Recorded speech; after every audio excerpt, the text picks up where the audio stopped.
No, I'm just playing. Good Monday morning, everyone. It's author talk time with me, Amy. Fern Brady, our guest of the hour, our guest co-host of the hour is Sandy, and our guest is Mark. So, hey, everybody, how are you doing? How was everyone's weekend? I've been doing fine. Yeah? Mm-hmm. What did you guys do this weekend? So what'd you do, Mark? What'd you do this weekend? Besides chores, hardly anything at all. Just sit and relaxed. Nice. Chores are horrible. Laundry. Laundry was on the list this weekend. And let me tell you, I'm sorry. You finish laundry and everything is clean for like 5 seconds. And then it's again laundry. I'm telling you, laundry is that never-ending cycle, and I just hate it. I would rather do dishes 500 times a day than to fold my laundry. Now, I can do laundry, girl. I can put it in the washer and in the dryer and in a basket, but folding it, and so many people have tagged me in this meme, and it is true. It's like 10 to 20 business days before that thing gets folded. I am with you. I'm with you. I'm like, the reason I have a dining room table is because I can put the laundry on there. Yes. That's why I have a chaise lounge. I mean, that's where the laundry goes. It's all nicely folded. And actually, I even have stuff on hangers. I just haven't hung them up. I just, they live there. But you've already beat me because you have folded and hung stuff. I'm talking about to get that done is 10 to 20 days. Girl, I hate it. I hate it. Because it's my clothes and Joshua's clothes. And then it's my kids' clothes. And those are just two different damn sizes. And I'm just like, this is a waste of fabric. It's so little. No. I'm telling you, I hate it. I'm just like, we could all live out of baskets. I'm good with that. You know what? That's a very creative idea. Get everybody their own basket and then have their name on it. And just when you take it out of the dryer, put it in their basket. Yeah, find your own stuff, I love that. Yeah, we have a basket in our son's room, and then we have our basket in our bedroom. And then we just throw it all together. And then once it's all done, separate everything. I don't bother folding. I just have it all just laying out, and then I put it in their rooms. They can fold it. Yeah, there you go. I like that. Then mine, I just hang up the ones that I want to hang up. I've got a platform in the bottom of my closet where I just put everything else, let it stay flat. That's a great idea, Mark. That sounds like another. We're just coming up with some really creative ideas this morning. This is awesome. I love it. Life hacks this morning. I'm telling you. Yes. I'm telling you. Yes, but everyone needs to go to Fern's Facebook page because she has a meme up this morning, and I'm pretty sure everyone can relate to it, okay? It's, 3 steps. 1, drink your coffee. 2, try to avoid slapping stupid people today. And 3, repeat steps 1 and 2. I totally relate to that one, and that is why I stay within my bubble, because I cannot be trusted outside of my bubble on what I may or may not do to another person that irritates me. So I'm just saying, if that is your Monday morning, we are all right there with you. Okay. I just have to say I am blessed to have Russell in my life and my dad, who's an attorney, because if I ever end up on the news, y'all, and have to wear orange for the rest of my life, I'm glad these people will come to my rescue, because let me tell you, it's hard not to slap some people. I mean, some people just getting on your last nerve. I don't know if it's the Christmas, the winter holiday, the end of the year. I don't know what it is. Well, but some people need to just back off. They just need to back off. Some people, Russell's over here saying mascara. Now, I have my mascara on. Can you not tell? Yes, I can. I think Russell, is your mascara on? I think that's the bigger question. Okay. Yes, my mother, guys, if you need laundry done, contact my mom, because my mom can knock that stuff out, have it folded. Okay, I'm telling you, I told my mom I would hire her and I would give her 25 cents a load. And she was offended. She was offended. I was like, Mom, 25 cents is good. What are you talking about? She's like, I'm going to wash one garment at a time. I said, now that's just rude. So needless Your to mother say- knows you, Amy. She's got your number. She does, but okay, so here's the thing though. I am like my mother. Okay, my mother would have said the same thing. So I'm just like my mother 100%. Mm. So How many times have you fired your mother? I fire her every day, and she brings it up on days I forget to fire her. She's like, I haven't been fired in a while. I'm like, do you want to be? Are you asking to be fired? Because I can fire you. And she just laughs at me. I said, Mom, I fire you every day, and yet you show up the next day and you still work. If I was fired, I wouldn't do that. She's like, Amy, I don't take you seriously. She's like, I'm going to get workers' comp, all this stuff. I said, no, don't do that. Keep working. I So, love I'm it. telling you, I I do. love I fire her all the time. Well, speaking of working, Yes. we have a working writer with us today. Yes. See, I was just Yes, about we to do get everything. there. Yeah. Yes, let's take it away, Fern. Segue. Now, So, Fern, what does that mean? A working author? A working writer is anybody who is working, towards publication and is publishing and is living a writer's life, right? Not just because there's a lot of writers who don't ever cross into that space. You just enjoy your journaling, you just enjoy writing for yourself, and it's not really for any career, right? You're not really building a career, but a working writer is building a career, right? Is trying to build an audience and a career. Yes. Well, congratulations, Mark, on building a career. That's awesome. Well, thank you. It's taken me long enough. So I wanted to just kind of get started, Mark, with kind of asking you, what do you write? What do you enjoy writing? What are your genres? And what got you started? Well, I always wanted to be a writer and an actor since I was very young. And in high school, I was in the drama department there. And then I went into the Navy for a few years, and that was the only time I didn't live in Texas. And then I came back home. Was doing some acting at a church that had a really good drama ministry. And during all that, I was also writing. My biggest genre was science fiction. I really wanted to be the next George Lucas in that area. And when I came back home, I did take some creative writing courses, and then I just started working on it. I wanted to write, of course, the next great American novel, but it was much harder than I thought. I went through a lot of drafts with it, and it just didn't do too well. But I still continued trying to write while I was holding out a regular job, and then eventually got to where I'm not able to work anymore at a regular full-time job. Back in 1995, I was badly burned in an accident, an explosion at where I was working, and but I worked for another 21 years after that until about 5 years ago. It's when my body finally gave out and said, enough is enough. You can't work anymore. Trying to get disability right now. But if I get sell copies of my book, then maybe I won't have to worry about disability. So tell us about your book. What I know you have the first book out and a sequel, right? Yep. Already. So tell us a little bit about the story and what it's about. Well, I started working those. It was after I was not able to work anymore. I ended up having to go to counseling. And through that counseling, we found out that I have PTSD, which started at a very young age. This is long before PTSD even became a diagnosis. And through the counseling and just through all the free time that I had not being able to work anymore, I found myself, I started obsessively daydreaming about finding myself on another world. And except that I wasn't an adult in this other world. I was in the form of a little boy. And I just daydreamed so much about it, like I said, obsessively. Then the thought came to me, well, why don't you write it down? Because I hadn't written anything for like 7 or 8 years between them.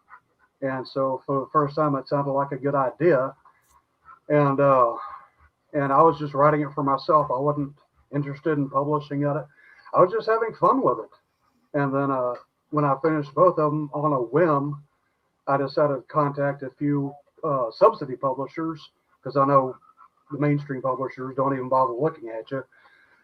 And each one of them, those subsidy publishers, they wanted to publish it, but the problem is that I don't have money up front, which you have to pay. So I was just started checking out Amazon to see what they had, and Amazon had a perfect fit. They don't charge upfront fees. They charge it's print on demand. They only charge me when the book is printed and shipped out, and then I get the royalties from that. So I was just trying to get the word out.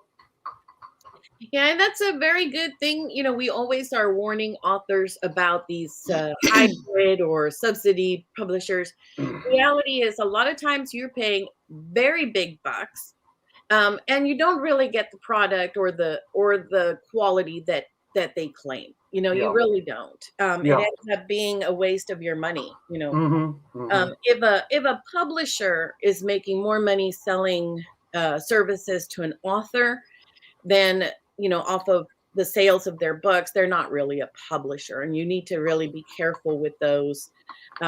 There's really a very rare exception that turns out to be a positive, company. So you really need to beware. So your book is the story of a little boy, and he is lost in this, world, in this, made up planet world.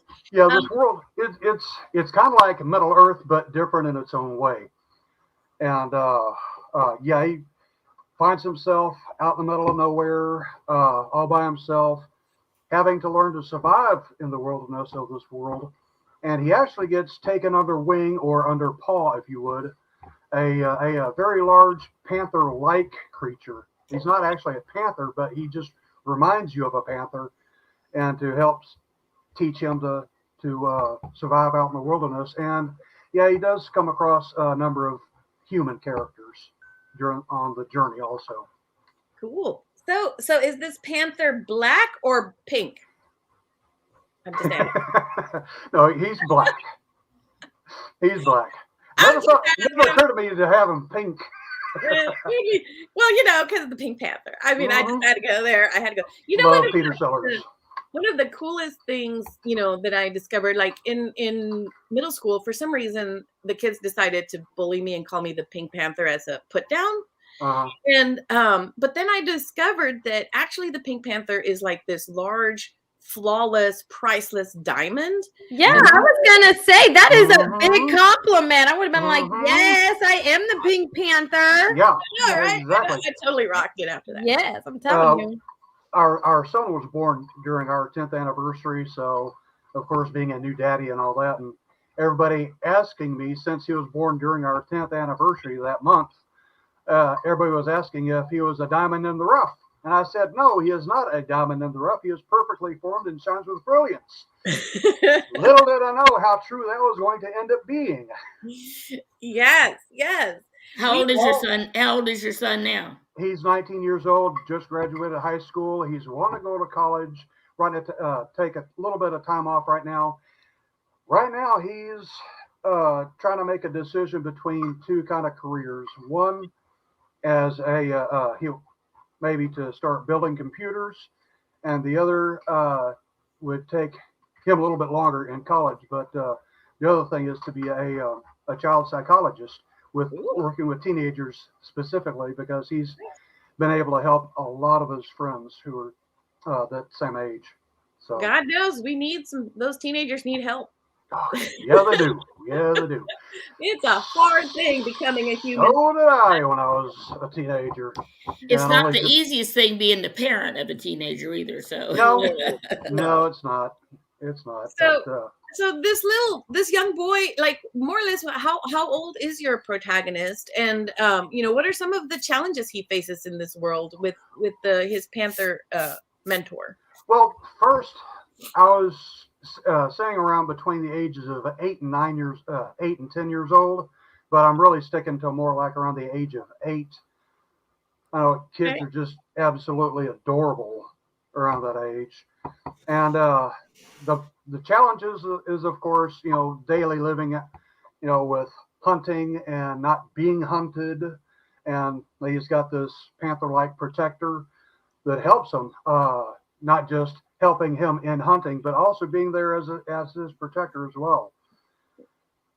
So is it mostly like a character-driven story where it's character-driven, yeah. The character is developed and becoming and learning. So he is born in this world, or does he get transferred to it? Is it more like C.S. Lewis kind of that's part of the mystery. Ooh, I leave it ambiguous that he just wakes up one day in the middle of the forest.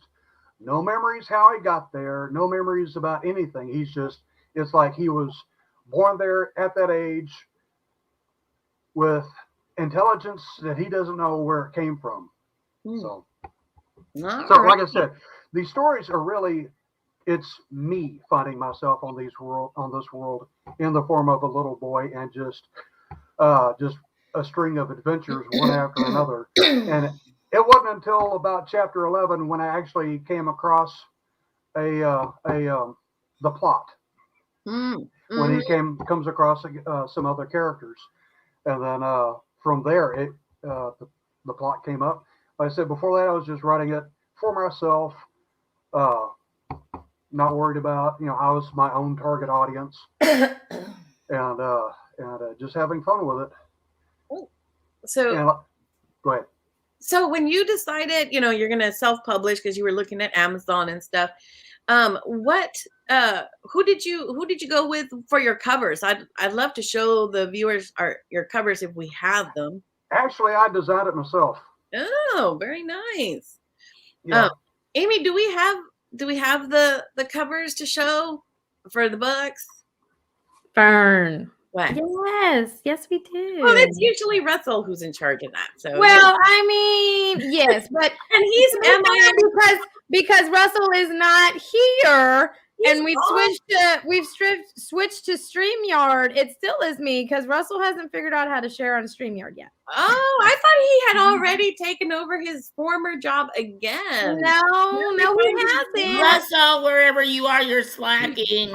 He is slacking. So I can't zoom in on it. I wish that I could. Maybe I could just save it. Or click on it. Oh, I can save it. Hold on.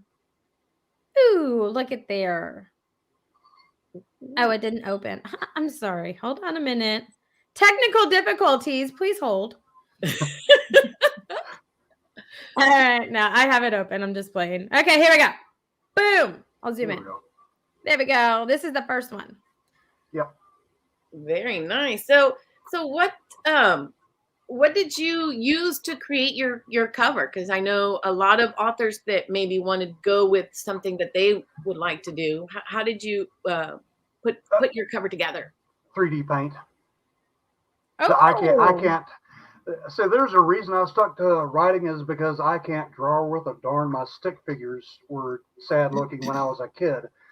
So just used 3D paint and went on the internet, found a lot of different images, photoshopped them together, altered some certain things, and I like what I had. I had an earlier version of the cover, and then I had to then I finally updated it to like this, and I like this one a lot better. And then I did the same thing with the second one. So do you have a map in your book? Because I mean, if you have a made-up world, right, you have a map, right? I mean, that's just like de rigueur. Yeah, I would have liked to put a map in the book. I did draw a map, but it's kind of big. Yeah. Okay. So I know my maps for my world. They are really crummy looking. Okay, I understand what they are, but then I hired Araceli. I'm gonna have to get you her number because she makes beautiful maps for you, and so she can make one that will be for your book. Then the next third edition would have it in there. That'd be awesome. If you have a made up world, you got to have your map out Oh there. yeah. J.R.R. Tolkien was really good about that.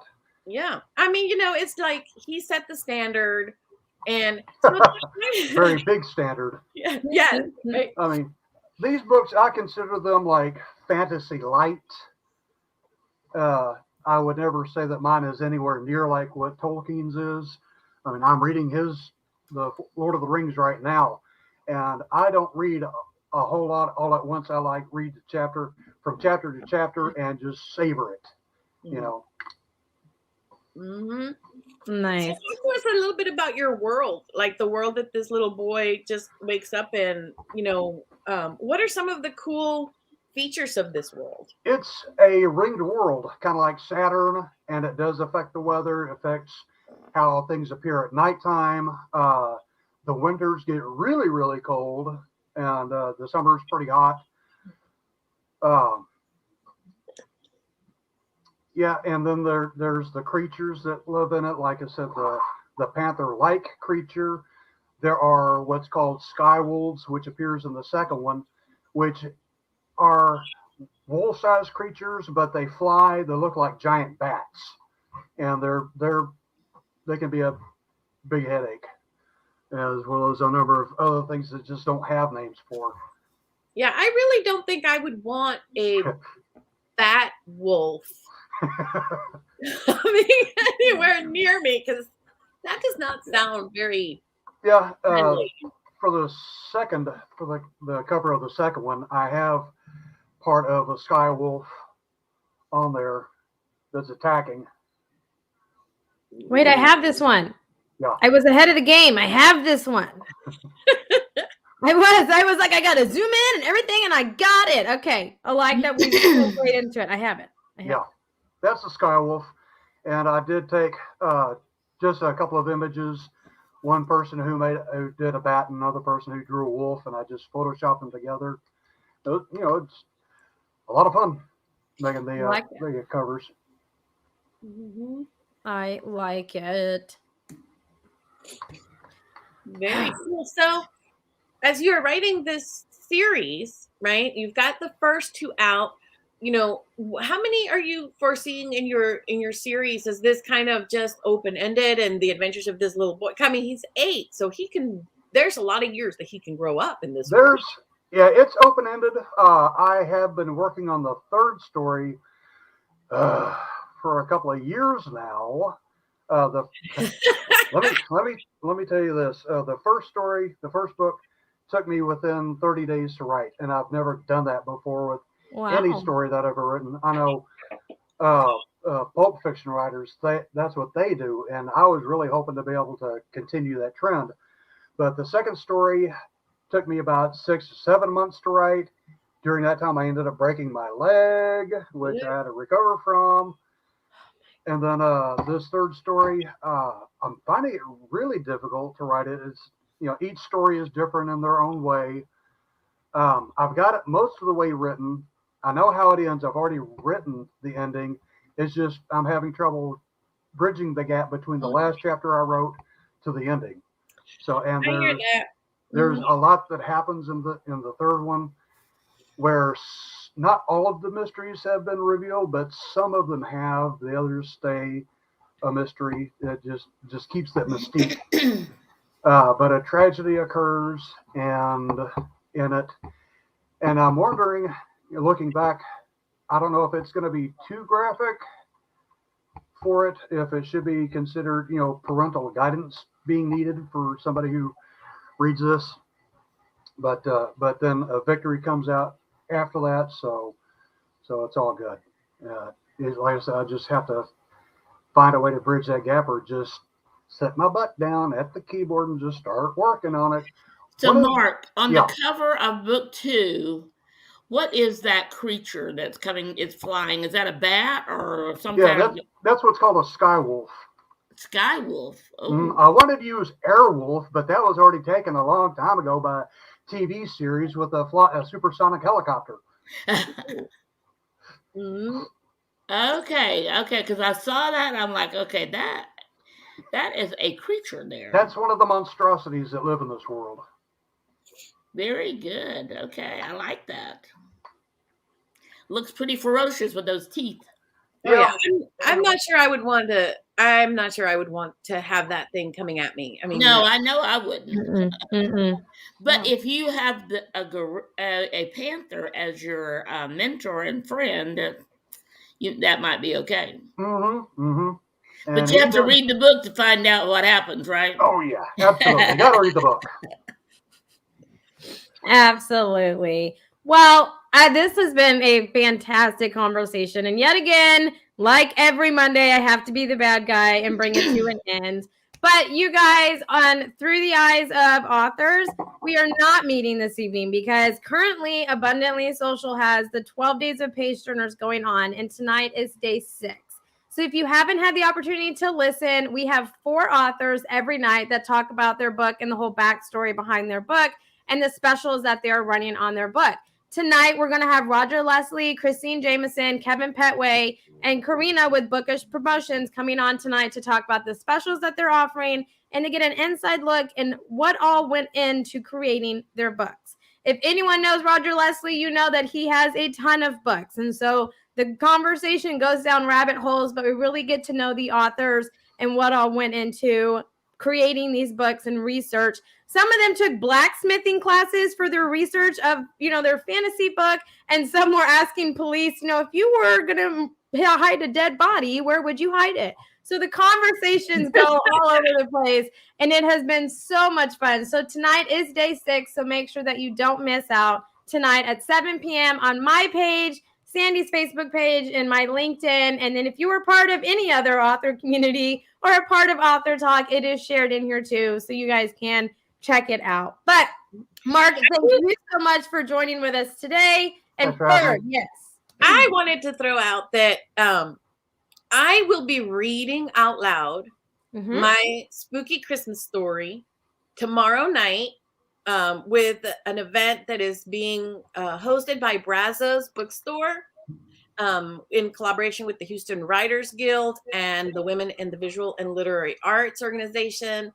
And there's 10 of us, 10 authors that are going to be reading original short stories, spooky Christmas stories. And so it would be awesome if you guys come on over to the Brazos bookstore link and check us out and listen in.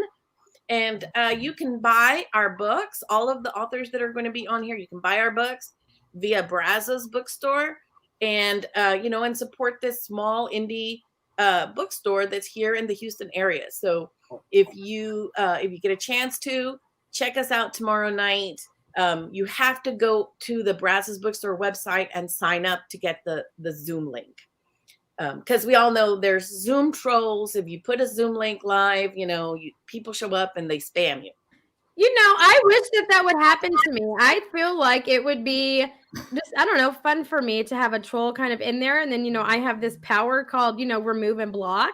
So my links aren't Zoom links, they're StreamYard links, and they don't go out to the public. But if I do, please do that. I would love, let's have a conversation and see why you feel the need to troll in the Zoom room.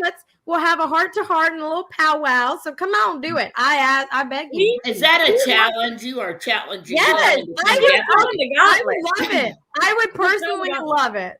I find it the biggest compliment that you wanted to come see what all we were doing. And yes, please come. I'm telling you. Oh my gosh. We had that happen with the NaNoWriMo write-in rooms, and it was like ridiculous. We were like, seriously, why? Why would you come in here? We're writers. We're sitting here writing in this Zoom room. Why are you doing this? This makes no sense. No sense at all.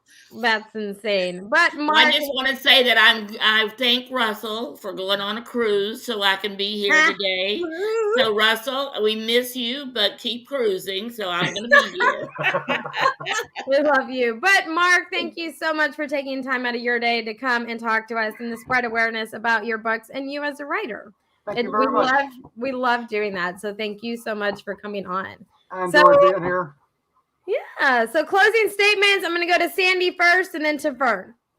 Well, I just think a working writer, that's a new phrase for me. I wasn't familiar with it. So thank you, Fern. And Mark, thank you for being a working writer. Sorry you had to have some mishaps along the way to get you in there, but you're doing that. You're doing that. So congratulations on that. And Amy and Fern, I love you guys, and it's just great to be on. But I want to also echo what Amy said about the 12 days that she's got going on in the evening. I have heard some amazing stories from some of these authors as they talk about the backstory behind their book and why they wrote it. So every night they're all great. I've just been really enjoying it. So thank you, Amy. Of course, Fern. I'm just going to echo what Sandy just said, because if you haven't had a chance to meet the authors that have been on so far, go over to Amy's page and check out the videos. You can see some amazing authors, wonderful books. There is a book for every reader in your life amongst these. And on December the 12th at 11 a.m., you can meet all of them that are going to be there. We're going to be chatting, giving away books. So definitely this is, giving the gift of books, is probably the best gift of all, because they keep giving, right? They keep giving. Keeps on giving. That's very true. Yes. So we hope that everybody has a fantastic Monday, and we can't wait to talk to you guys again next Monday with a whole new round of author talk and what all we have to bring. And it's all just surprises. And sometimes it's surprises to us. We get on, we're like, all right, it's just us.